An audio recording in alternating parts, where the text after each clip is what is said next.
Hi friends, polycystic ovaries అందరికీ వినపడుతుంది ఈ మధ్య టాపిక్. పాలిసిస్టిక్ ఓవరీస్ అనేది ఒక కామన్ అయిపోయింది యంగ్ గర్ల్స్లో. దీనివల్ల పీరియడ్స్ ఇర్రెగ్యులర్గా రావటం, వెయిట్ పెరిగిపోవటం, మ్యారేజ్ అయిన తర్వాత ప్రెగ్నెన్సీ డిలే అవ్వటం, ఇవన్నీ పాలిసిస్టిక్ ఓవరీస్ వల్ల జరుగుతూ ఉంటాయి.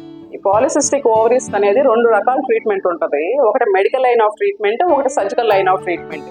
మెడికల్ లైన్ ఆఫ్ ట్రీట్మెంట్ తీసుకున్న తర్వాత కూడా ఈ నీటి పొడగలు కరగట్లేదు, దాంట్లో నుంచి ఎగ్ రిలీజ్ అవ్వట్లేదు అన్నప్పుడు మనం సర్జికల్ లైన్ ఆఫ్ ట్రీట్మెంట్ అంటే లాప్రోస్కోపిక్ ఓవరియన్ డ్రిల్లింగ్ అనేది ఒక లాప్రోస్కోపిక్ ప్రొసీజర్ చేస్తాం.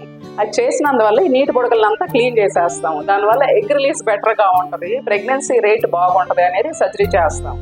ఈ సర్జరీ ఈ పేషెంట్కి చేసిన తర్వాత 1 monthకే కన్సీవ్ అయింది ఈ పేషెంట్. సో ఇప్పుడు ఆయన మీద మనం డేటింగ్ స్కానింగ్ చూడబోతున్నాము.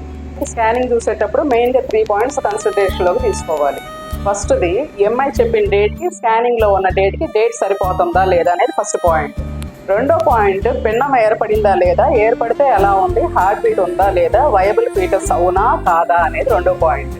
మూడో పాయింట్ అసలు ప్రెగ్నెన్సీ ఎక్కడ ఏర్పడింది, గర్భసంచిలోనే ఉందా, గర్భసంచి కాకుండా ఏర్పడిందా అనే పాయింట్. హార్ట్ బీట్ చూడండి, హార్ట్ బీట్ ఉంటేనే మనకి ఫీటస్ వయబుల్ ఫీటస్ అంటే పిండం బాగుంది అని అర్థం.